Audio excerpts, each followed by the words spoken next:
बिस्मिल्लाहिर्रहमानिर्रहीम। अस्सलाम वालेकुम नाजरीन, रावी न्यूज़ HD के साथ मैं हूं मोहम्मद रिजवान। आजिज़ अब रुक करेंगे तांदलेवाला का, जहां पर अल खिदमत फाउंडेशन की तरफ से लगाए गए नलके का इफ्तिताह पीर सैयद मुदस्सिर हुसैन शाह चिश्ती अमीर जमात इस्लामी ज़िला फैसलाबाद गरबी खसूसी काविश डॉक्टर फ़रत अब्बास मुजाहिद सदर अल खिदमत फाउंडेशन ज़िला फैसलाबाद गरबी doctor Munir Ahmad Chaddhar Chaudhry Safdar Nazir Shakir Chaddhar district reporter royal news Mudassir Khan advocate Ghulam Mohiuddin नंबरदार मोहम्मद अली भुट्टा ने किया। जबकि चक नंबर 595 गाफबे चक नंबर 597 गाफबे पुलजान मोहम्मद की आवाम के लिए साफ़ पानी के प्रोजेक्ट से हैंड पंप लगाए गए। मज़ीद तफसीलात जानते हैं सफदर नज़ीर शाकिर से। जी सफदर नज़ीर शाकिर, तफसीलात से आगाह कीजिएगा।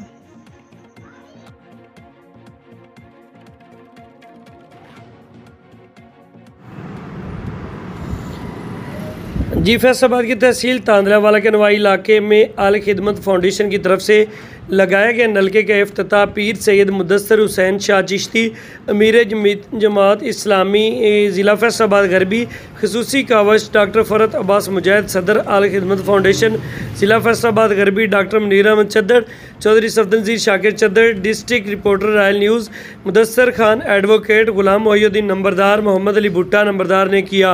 चाक नंबर 595 गाबे चाक नंबर 597 गाबे पुलजान मोहम्मद के अवाम के लिए साफ पानी प्रोजेक्ट से हैंड पंप लगा दिए गए। जी।